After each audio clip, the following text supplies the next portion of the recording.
Thank you very much for watching this webinar. This is from a talk I gave at a recent client evening that we had. If you're interested in finding out more about our events and webinars, then please sign up to our email on our website or follow us on Facebook and Twitter. So today I'm going to talk about parasites and resistance. This is really worms, worming, wormers, and a little bit about resistance and what we can do about it. So I'm going to start by talking about the individual worms. Having an understanding of the worms can help us to understand when we treat it and what management things we can do to avoid problems with worms. And then I'll go on to talk about what plan we should do to avoid the clinical signs of disease. So what we can do with pasture management, stock management, when and how we should worm, and then talk about resistance and what we can do about it. So these are the four main type of worms that cause clinical signs of disease in the horse. There's the small red worms, the Cyathastomes, and you can see a picture of them in the top picture there. They live in the large intestine, and one of the main problems with them is that they can cause this disease, larval cyathastomiasis. And this is where the worms, the larvae of the worms, burrow into the intestine. They lie dormant in the lining of the intestine, and then they emerge en masse, causing lots of damage to the intestine, causing severe diarrhea, and which can eventually be, unfortunately, fatal. Then there's the large red worms or Strongyles. Thankfully, these are seen much less commonly now, as they have an extraordinary life cycles, which I'll go on to talk about. Then there's the parascarids. These usually affect young stock between 7 and say 14 months of age. And you can see they're huge, long, spaghetti-like worms, which can actually just cause a blockage by the numbers of them, and they can cause other forms of colic as well. And then there's the tapeworms. The tapeworms are a slightly different type of worm to the top three. The top three are nematode worms. These are worms that, in their adult stages, continually produce eggs. And because they continually produce eggs, we can detect the numbers of eggs that are in their droppings, and we can get a pretty good idea of the numbers of eggs that are in the adults that are in the intestine. The tapeworms, on the other hand, they produce little packets of eggs which they shed intermittently. And because they shed them intermittently, there's not a good test in the feces for the level of tapeworm in the intestine, and we have to look for other tests to do that. So that's the four main types of worms. And I just want to talk through the life cycle of the different worms, because having an understanding of the life cycle can give us an idea of how we can implement strategies to reduce the problems associated with the worms. And I'm going to start with the Cyathastomes. These are the small red worms. The larvae are ingested off the pasture at an L3 stage. They pass into the intestine, into the large intestine. The larvae migrate into the lining of the intestine, where they become an L4 stage. Then they emerge on the surface of the intestine to become an adult and start producing eggs again. The eggs pass into the feces. They hatch from eggs to larvae. The larvae can migrate up to 2 to 2 meters on the pasture, and then horses ingest them again, and the cycle starts again. And you can see here in the top picture again, you can see the worms, the red worms in the droppings, and this will be from a horse that has been wormed. It's unusual to see the adults in the droppings unless they've been wormed. You would usually see the eggs in the droppings. And the picture below here is a cross section of the large intestine, and you can see here a worm migrating through the lining of the intestine, and another one here that's emerging on the surface of the intestine. And this is one of the features, as I said, of the Cyathastomes, is that up to 90% of them can burrow into the wall of the intestine, become dormant, and then during the winter or the early spring can emerge en masse, causing this very severe form of the disease, larval cyathastomiasis. And that's really what we're worried about. If they have large adult burdens on the surface of the intestine, it might cause ill thrift or some weight loss, but it's this larval cyathastomiasis, which is the really severe form of the disease that we're worried about. And they're now much more important than the large Strongyles, which I'll go on to talk about. I've just written down there about the pre-patent period, and this is something that I'll come back to a few times during the talk. And this is the period between them horses ingesting the larvae from the pasture and when they're able to produce eggs. And for the Cyathastomes, it's 6 to 14 weeks. How can we test for them? As I say, they pass eggs in their droppings, and so we can do a fecal egg count. When we look at the fecal egg count, this is the sort of thing we might see down the microscope. There's an egg in the feces, and I've put a number there, less than 250 eggs per gram. So the number of eggs we see per gram of feces, if there's less than 250 eggs per gram, we tend not to treat that horse unless under certain circumstances. But that means that it's at a level that we consider that there's very low risk of them having clinical signs of disease because of the worms. So we treat horses that have egg counts over 250 egg per grams. What does it cause? It causes diarrhea, colic when we are getting larval cyathastomosis in the most severe form, and then might cause weight loss and ill thrift in a less severe form. Then there's the Strongyles, or the large rebworms.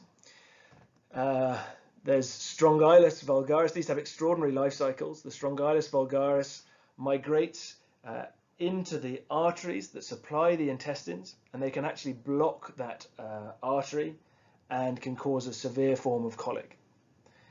And thankfully, because and partly because of their pre-patent period is much longer than Cyathastomes. So you can see here for Strongyles vulgaris it's 6 to 7 months. For the other two below it's 11 months and 8 to 19 months.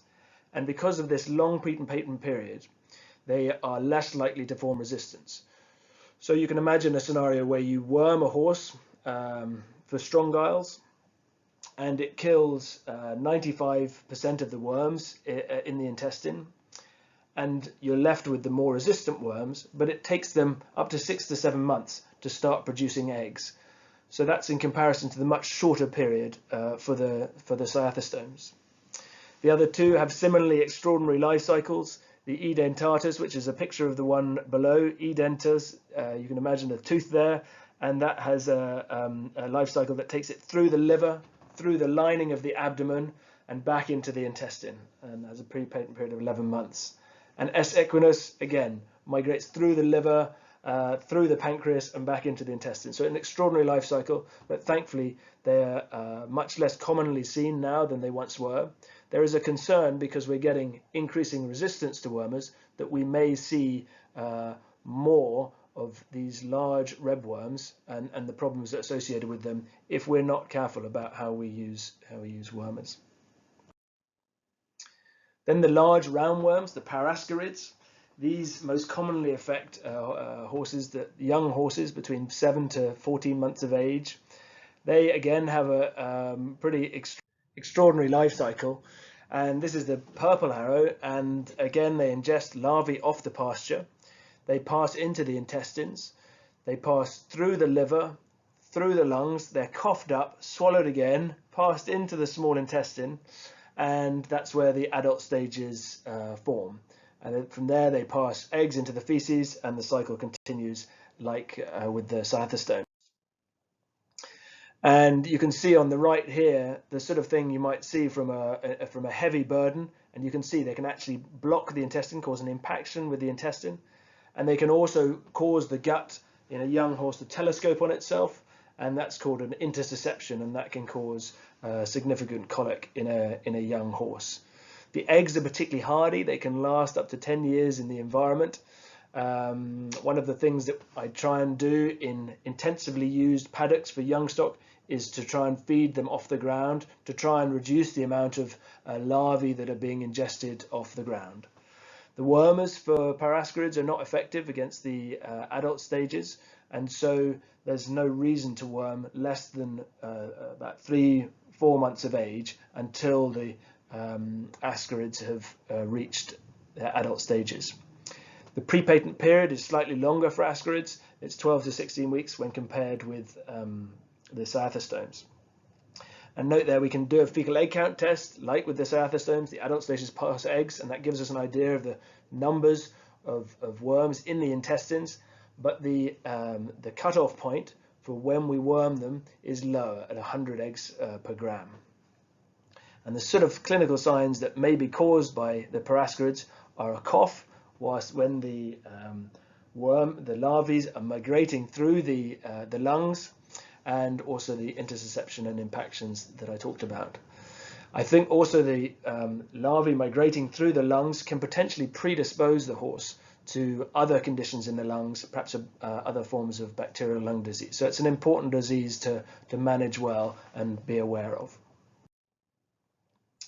Then on to the tapeworms. As I said, the tapeworms are slightly different. They're a different class of worm, and they produce these segments. I don't know if you can see it on the pictures there, just slightly segmented, and these segments pass off intermittently into the droppings. The segments drop into the onto the ground in the droppings, and then there's an intermediate host. There's a forage mite which ingests the eggs. The eggs develop in the forage mite. The horse then eats the forage mites. The forage mites can migrate around on the pasture, and then they set up in between the large and the small intestine. They can cause ill thrift, and they are known to cause spasmodic colic, and they can also cause intussusceptions. The prepatent period for tapeworms is longer, and that's potentially why there's less resistance for wormers to tapeworms. And the test, as I say, because they're only producing eggs intermittently, we can't test in the droppings, so we test by looking for immunity to the tapeworms. And so we might see high level of immunity, which means that the horse has likely had a large worm burden within the last 6 months or so. And we can do that either via blood sample or via a saliva test. And then just to cover a couple of the other worms that you might come across, there's the pinworms, Oxurus equi, and these normally cause itching around the tail. The worms lay their eggs around the anus, and so you'll see a rubbed tail. And if you're getting lots of rubbed tail, this is something to consider. Then there's the bots or gastrophilus. These are not a true worm, they are actually a fly, and you can see the eggs laid often on the front legs of horses, these little yellow eggs you can see in the bottom left-hand picture. And then if you gastroscope a horse, you might see the larval stages within the stomach, and that's the lining of the stomach, and some bots within the lining of the stomach. So we've been through the main types of worms that cause clinical signs of disease. The Cyathastomes, which can cause larval cyathostomiasis and severe colic and diarrhea. The large red worms, which are now less common, but have extraordinary life cycles that can cause severe disease, and thankfully we don't see them as often, but we should be aware of them in case we see emergence of them in the future. The parascarids, which most commonly occur in young stock, and then the tapeworms. So what's the plan to treat these different types of worms? So we start with pasture management. You can imagine that if you take the droppings with all the eggs in it off the pasture, you break the cycle and you stop the horses that are then put on the pasture from ingesting the larvae. So that's a really, really effective way of reducing the worm burdens in horses and the larval and egg burdens on the pasture. We can then look at stock management and biosecurity, numbers of horses on different parts of the yard, and look at biosecurity, what we should do when horses come onto a specific yard, and then look at the targeted use of wormers and when and how we should use wormers. So pasture management, as I say, removing feces from highly stocked areas. On farms that have intensively used paddocks, whether that's a yard with lots of different horses using small paddocks, or whether that's a stud farm which intensively use the close-in paddocks for young stock, then removing feces from this area is one of the best ways we can reduce worm burdens on the farm. Cutting and harrowing. Horses will, if they're given a pasture to graze on, they will normally graze as areas, so they form roughs and lawns. So they'll graze the lawns and they'll pass their droppings in the roughs. and because they're passing the droppings in the roughs, they can end up being 15 times or so more parasites in the roughs than there are in the lawn. The roughs, because they're also longer grass, form a moisture environment for the larvae and the eggs, and so they're protected from desiccation as well. So we can top the roughs in order that the larvae and eggs are exposed to the sunlight and to the drying effects of in the summer. And we could also potentially harrow. If we're going to harrow, we really need to ensure that there's 2 to 3 weeks of hot sunshine in order that the eggs and the larvae that we're spreading around are properly desiccated. If we don't, we're essentially just spreading them around and then not giving the horse a choice whether to eat them or not. So we have to think about harrowing carefully and make sure we do it at the right time of year. We can rest paddocks. If we're resting paddocks, it's a very useful thing to do to cross graze with sheep and to cattle.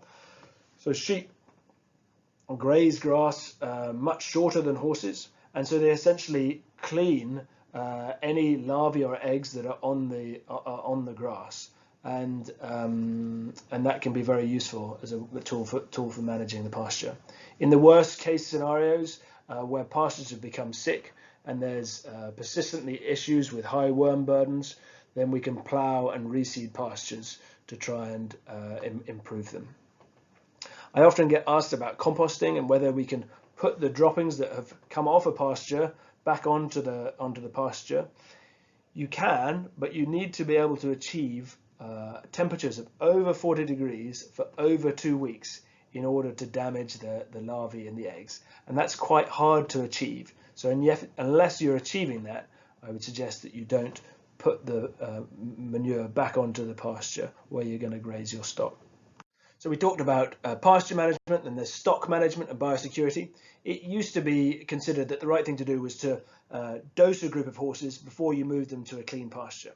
The problem with doing that is that if you have, say, 10 horses that you dose with a wormer, you might kill, say, 95% of the worms in the horse, and you're left over with the 5% of the worms that are resistant to the worm. So the 5% left are the ones that are still alive after you've wormed them, and then you put them out on a clean pasture, and those 5% that are left contaminate with their eggs the pasture with resistant worms.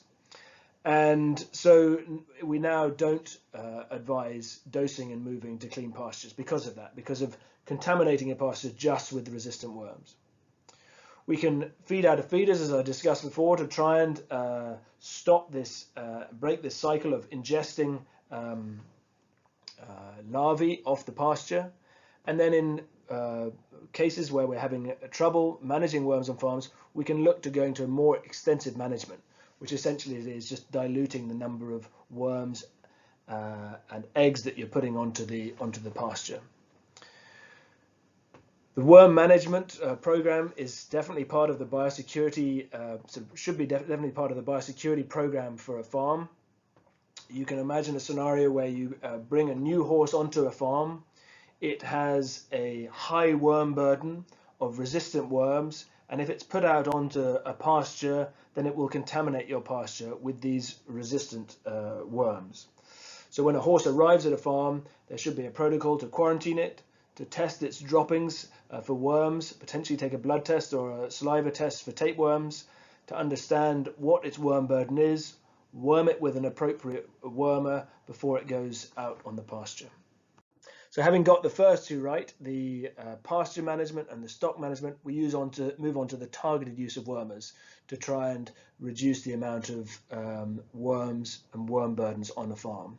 So there's 4 different types of wormers. There's fenbendazole. This is the oldest type of wormer that we have, and this acts by binding tubulin. Tubulin pulls apart the nucleuses of the cells in cell division in the nematodes, and they obviously die if that doesn't take place. Interestingly, they've discovered a gene, a single letter change in the genome of these worms that codes for resistance, and this wormer resistance gene has been passed on from generation to generation to generation, and now is very widespread. And so there's significant resistance to fenbendazole, particularly in Cyathastomes. There's pyrantel. Pyrantel acts on both the Cyathastomes and parascarids and also tapeworm. It is a neuromuscular blocker and causes death of the worms in that way. Then there's the ivermectin and the moxidectin. These are interesting drugs. These are produced from Streptomyces avometalis, which was discovered by a Japanese man who picked up Satoshi Omura. He picked up a soil sample from his golf course. He cultured it in a lab and found this Streptomyces, which he found had interesting properties. He, in conjunction with a guy in America, William Barr, won a Nobel Prize for their work. It's used extensively around the world in people as well. So it's a very important drug for treating parasites, not only in horses, but also in people as well. And there is emerging resistance to this as well. And so that's important to be aware of. And then there's the praziquantel, and this specifically affects tapeworm. So how do we choose which of those wormers to use and when? Well, unfortunately, there's a problem. And as I said, the benzimidazoles, the fenbendazole has widespread resistance to it. The ivermectins have emerging resistance to them. And so we need to understand which worms have resistance to which wormers. And so we can understand how we produce a targeted worming program.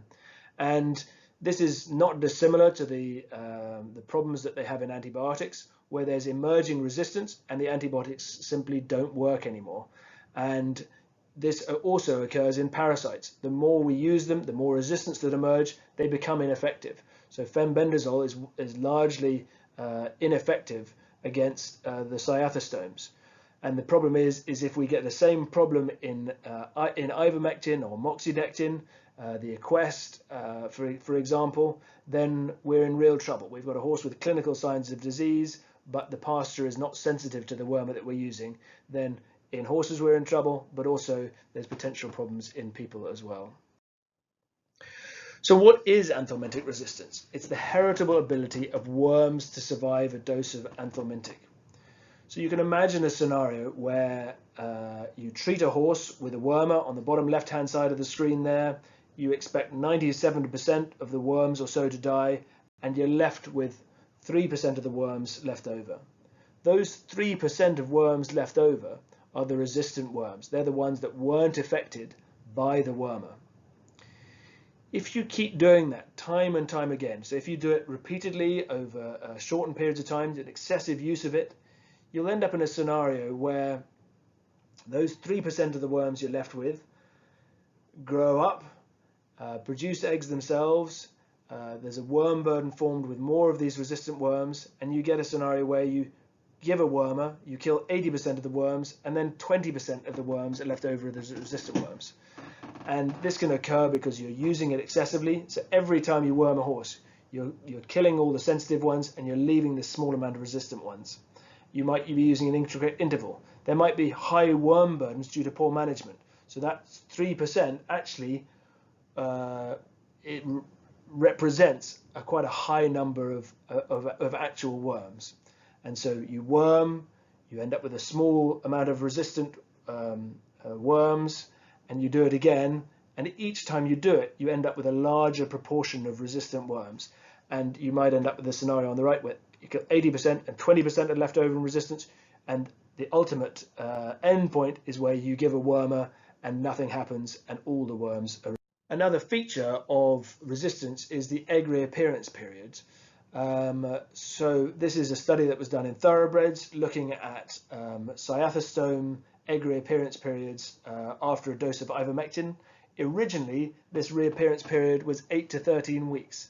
In this study, they found it was more like 4 to 6 weeks, which is a real concern because the shortened egg reappearance period, as we talked about a little bit earlier on, means that the life cycle is shorter, and because the life cycle is shorter, then we are pushing for even more resistance each time we worm. And so here it is in different types of drugs, and you can see for moxidectin, which is Equest, it's gone from 16 to 22 weeks when it was first introduced to 10 to 12 weeks. For ivermectin, 9 to 13 to 6 to 8 weeks. So there's a significant shortening in the period of time where eggs are produced in the droppings. And this means that worm burdens can increase at a much faster rate. So what can we do about it? We can reduce the amount of wormers we use to reduce the selection pressure for resistance. So in the scenario on the left, where we're worming all the horses, we have 10 horses, we worm all those 10 horses, and we might kill 95% of the worms, and we're left with 5% of the worms in all the horses. And if we do that, we're left with significant numbers of mainly resistant worms. Or we can do the scenario on the right, where we look for those horses with significant worm egg counts, and that's over 250 eggs per gram, as I said, for Cyathastomes, over 100 eggs per gram for Parascarids. And we find those ones that have a particularly high worm burden, that we're concerned that the level might cause clinical signs of disease, and we only worm those horses.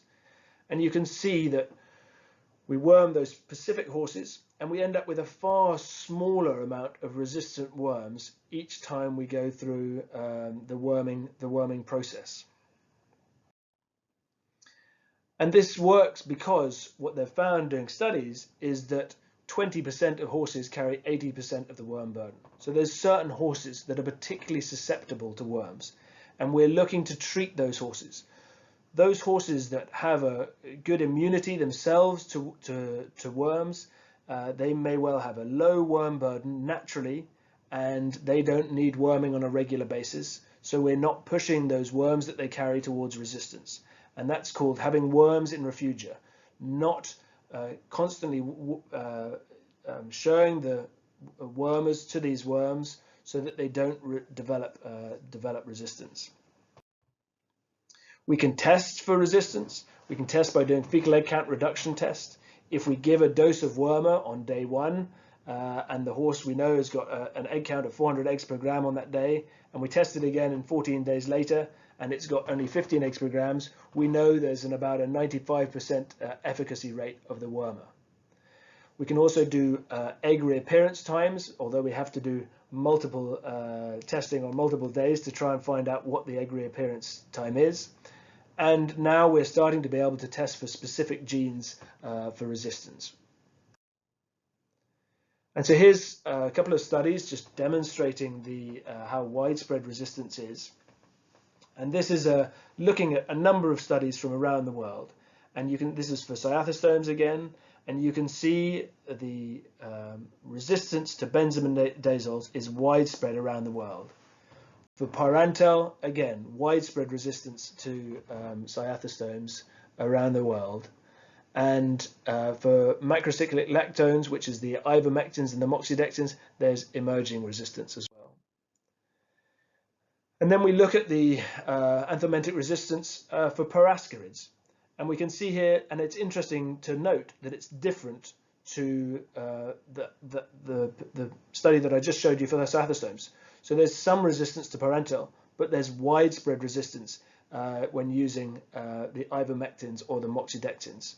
So different worms have different resistant patterns, and we need to think about that when we come to devise a worming program.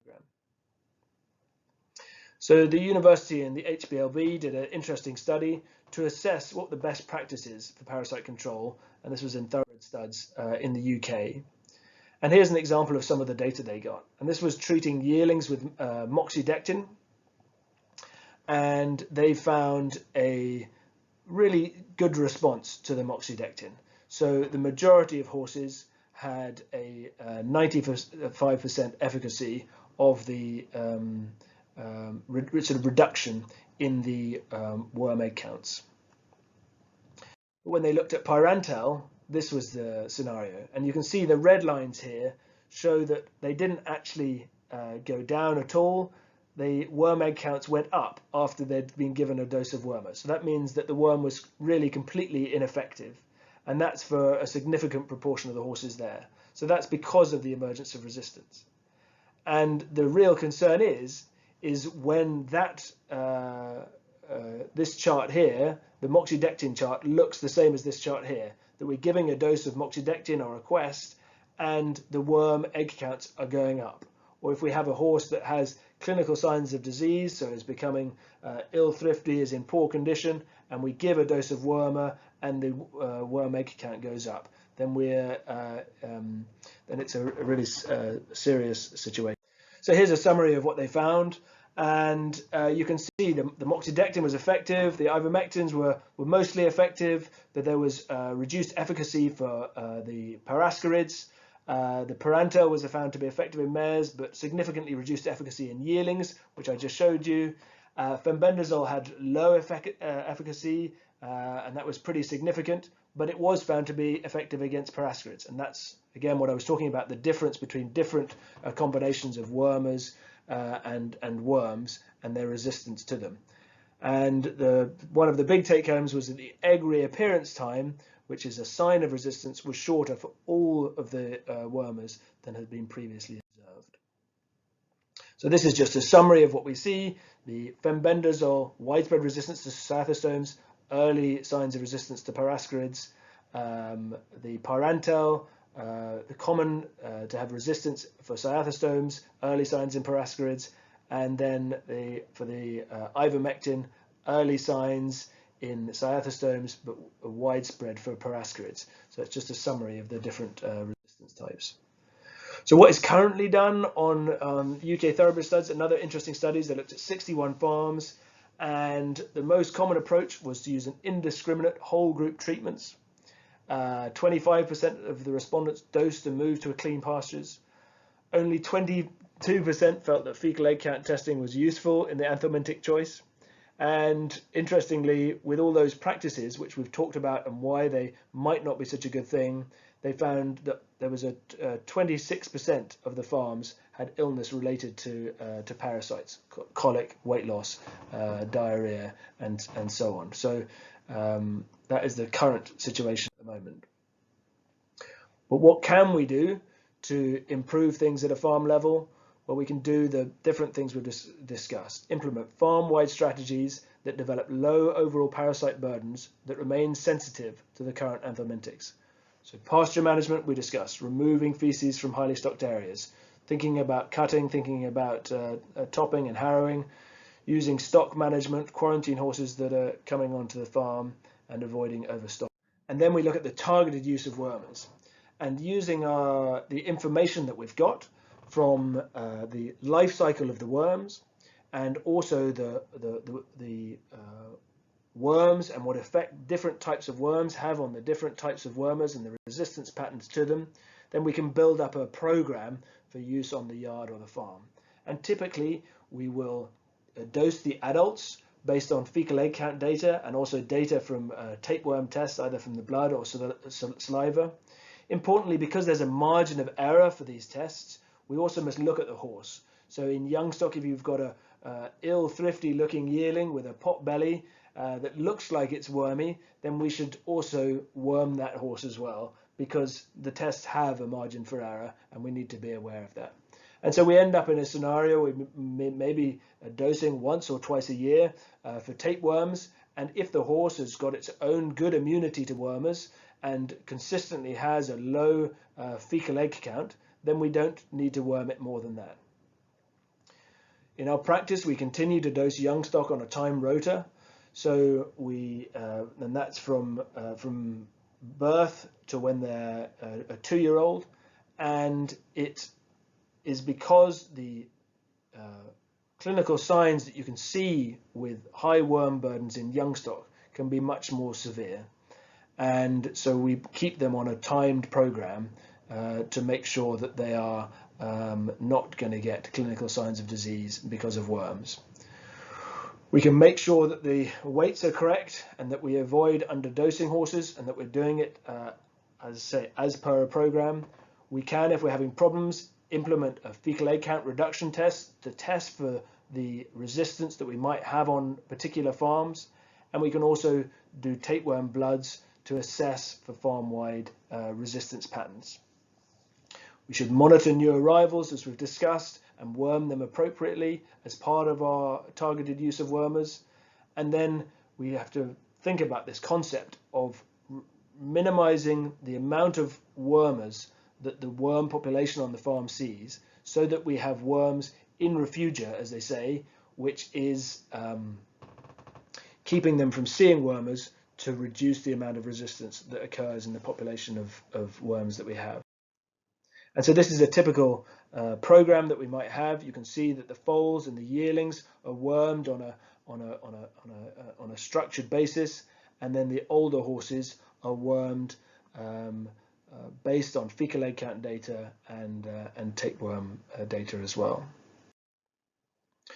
So what does the future look like? There's no new form of wormer on the market at the moment, and that's really the concern. If we get continued increasing resistance to the wormers that we have, we may end up in a scenario where we can't treat disease because of wormers. And so the different types of things that people are looking at doing are combining different types of wormers and seeing whether that has an effect. There's an interesting study looking at the microbiome, the gut bacteria composition, and what effect that has on levels of different worms. I think that's really interesting.